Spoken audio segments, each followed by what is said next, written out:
Fasting यानी उपवास। Fasting का मतलब है किसी स्पेसिफिक टाइम पीरियड के लिए भोजन को छोड़ना। ये एक बहुत ही इफेक्टिव और सस्ता तरीका है अपने आप को स्वस्थ रखने के लिए और बीमारियों से छुटकारा पाने के लिए, और इसे सदियों से इस्तेमाल किया जा रहा है। मोस्टली सभी धर्मों में फास्टिंग को इम्पोर्टेंस दी गई है। प्राचीन काल में बीमारियों को ठीक करने के लिए उपवास का ही सहारा लिया जाता था। किसी भी बीमारी को ठीक करने के लिए फास्टिंग को ही दवा समझा जाता था, और ये ठीक भी है क्योंकि हमारी बॉडी के अंदर एक नेचुरल हीलिंग फोर्स है जो हमें बीमारी से ठीक होने में मदद करती है। जब हम फास्टिंग करते हैं तो हमारा डाइजेस्टिव सिस्टम जो कि लगातार काम करता रहता है उसे रेस्ट मिल जाता है, और हमारे बॉडी ऑर्गन्स को अच्छा खासा टाइम मिल जाता है ठीक होने के लिए और डैमेज सेल की रिपेयर के लिए। बीमार होने पर अगर हम थोड़े समय के लिए भूखे रह लेते हैं तो ये किसी भी दवाई से बढ़िया काम करता है। जब हम कुछ खाते हैं तो हमारी बॉडी की सारी एनर्जी उस भोजन को डाइजेस्ट करने में लग जाती है, लेकिन जब हम फास्टिंग करते हैं तो वही एनर्जी हमारी बॉडी के सिस्टम को ठीक करने में लगती है। फास्टिंग से इंसान की ठीक होने की स्पीड बढ़ जाती है, बॉडी की अंदर से क्लीनिंग होती है और ब्लड प्योरीफाई होता है।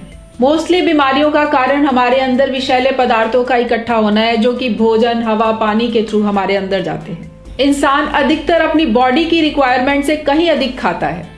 जितना बॉडी को जरूरत होती है उतना अब्जॉर्ब कर लेती है, कुछ फैट में कन्वर्ट होकर बॉडी में इकट्ठा होकर वजन को बढ़ाता रहता है, और कुछ अनडाइजेस्टेड फूड बॉडी के अंदर सड़ता रहता है और पॉइजनस हो जाता है, जिससे हमारा बॉडी सिस्टम गड़बड़ा जाता है। अगर इसे इन टाइम कंट्रोल ना किया जाए तो हमारा शरीर बीमारियों का घर बन के रह जाता है। अधिक फैट के कारण ब्लड वेसल्स ब्लॉक होने लगती हैं और शरीर में दर्द, सूजन, vomiting, diarrhoea, high BP, high cholesterol, hyper acidity, arthritis, diabetes और इवन कैंसर तक का रिस्क बढ़ जाता है। ऐसी सिचुएशन से बचने के लिए फास्टिंग एक बढ़िया तरीका है जो बॉडी के सिस्टम को रेस्ट देकर उसे नेचुरली ठीक करता है। जब हम फास्ट करते हैं तो हमारा बॉडी सिस्टम अंदर से विषैले पदार्थों को निकालने में लग जाता है, जिससे बॉडी की सफाई होती है। बॉडी की एनर्जी जो भोजन को डाइजेस्ट करने में लगती है, फास्टिंग पे वही एनर्जी बॉडी सेल्स की ग्रोथ और डैमेज सेल की रिपेयर में लग जाती है। इसी तरह हमारे दिमाग से भी विषैले पदार्थ बाहर निकलते हैं। फास्टिंग के बाद बॉडी में एनर्जी बढ़ जाती है, दिमाग फ्रेश होता है और वो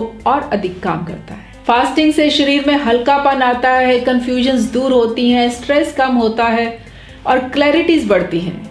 it strengthens our immune system also. Mostly जब हम बीमार होते हैं तो खाना नहीं छोड़ते ताकि वीकनेस ना आ जाए, और ऐसी ऐसी चीजें खा लेते हैं जिससे बीमारी और बढ़ जाती है। अगर आप एक नॉर्मल लाइफ लीड कर रहे हो, कोई पहले से ऐसी बीमारी नहीं है जिसका ट्रीटमेंट चल रहा हो, तो आप छोटी मोटी बीमारी को तो बिना मेडिसिन के फास्टिंग से ही ठीक कर सकते हो। बीमारी ना भी हो तो फास्टिंग से आप अपने आप को हेल्थी रख सकते हो, बीमारियों से काफी हद तक बचा सकते हो।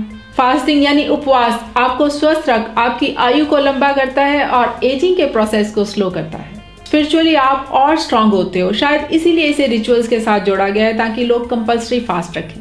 लेकिन फास्टिंग का सिस्टम तब खराब होता है जब इंसान फास्ट तो रख लेता है, लेकिन तोड़ने के बाद वो सब कुछ डबल अमाउंट में खा लेता है, जिससे उसे फायदा होने की बजाय नुकसान हो जाता है। फास्टिंग को अच्छे से समझना बहुत जरूरी है।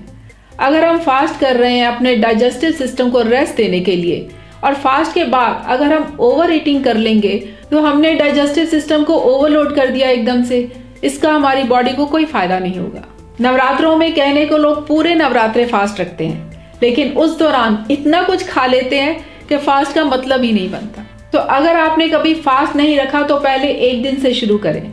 अपने आप को लिक्विड डाइट पे रखें, पानी पे जोर दें। टेस्ट चेंज करने के लिए हनी और लेमन ऐड कर सकते हैं, इससे टेस्ट भी अच्छा होगा और एनर्जी भी बरकरार रहेगी।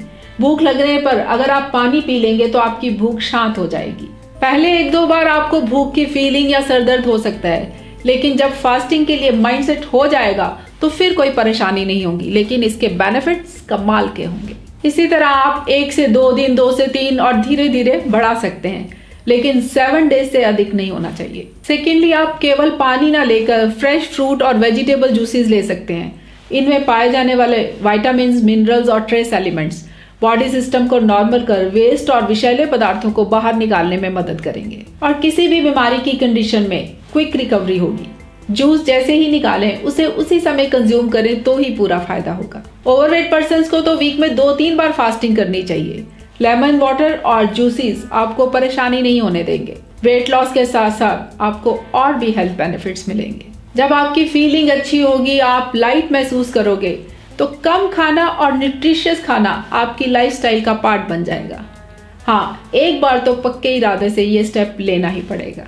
जो लोग बीमार होते हैं उन्हें अंदर से भूख नहीं लगती, लेकिन हम लोग उन्हें जबरदस्ती खिलाने की कोशिश करते हैं, जो कि गलत है। अगर उन्हें भूख नहीं है तो उन्हें खाने के लिए मजबूर मत करें। हाँ, वीकनेस ना हो जाए इसके लिए नींबू पानी या जूसेस दे सकते हैं।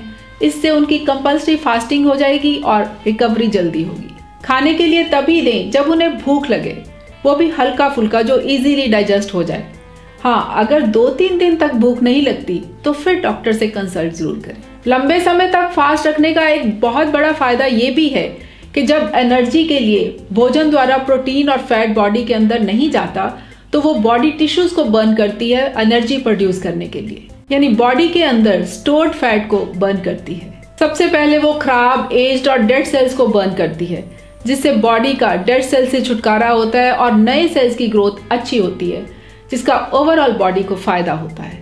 ऐसे में एक बहुत बड़ा फायदा ये भी है कि स्टोर्ड फैट जो हमारे शरीर में इकट्ठी हुई होती है वो बर्न होती है और वेट लॉस में फायदा होता है। फास्ट को ब्रेक करते हुए इस बात का खास ध्यान रखें कि एकदम से हैवी फूड नहीं खाना है। धीरे धीरे अपनी डाइट में सॉलिड्स को ऐड करें और 2-3 दिन के बाद अपनी नॉर्मल डाइट लें।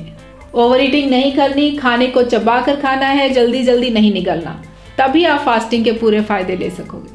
जो लोग लंबे समय तक फास्ट नहीं कर सकते वो वीक में 1-2 दिन का प्लान तो कर ही सकते हैं। मैंने फास्टिंग के लिए ट्यूसडे फिक्स किया हुआ है। बिल्कुल खाली पेट नहीं रहती हूँ। लेमन वाटर, कोकोनट वाटर या जूसेस ले लेती हूँ। फ्रूट और वेजिटेबल सैलेड ले लेती हूँ बिना नमक के। कई बार वीक में 2 बार भी हो जाता है। अच्छी फीलिंग आती है, सेटिस्फेक्शन होती है कि अपने बॉडी सिस्टम को रेस्ट दिया। इससे वेट मैनेजमेंट भी हो जाती है। सो आप भी इसे ट्राई करें और बॉडी की नेचुरल हीलिंग फोर्स को भी अपना काम करने दें। Stay healthy, stay blessed. कुछ लोगों के कोट्स मैं यहाँ बोलना चाहूंगी जिन्होंने मुझे इस वीडियो को बनाने के लिए मोटिवेट किया। Fasting is the greatest remedy, the physician with in. Instead of using medicine, better fast today. दवाई खाने से बढ़िया है कि आज उपवास रखो। The best of all medicine is resting and fasting. सभी दवाइयों से बढ़िया है आराम करना और उपवास करना।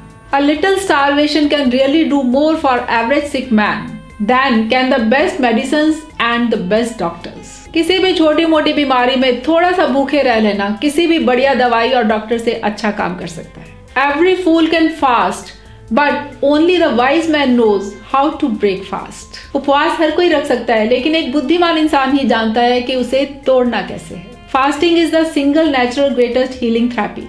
It is nature's ancient universal remedy for many problems. Animals instinctively fast when ill. Fasting एक इकलौती नेचुरल हीलिंग थेरेपी है। ये कुदरत का दिया हुआ बहुत सी बीमारियों का इलाज है।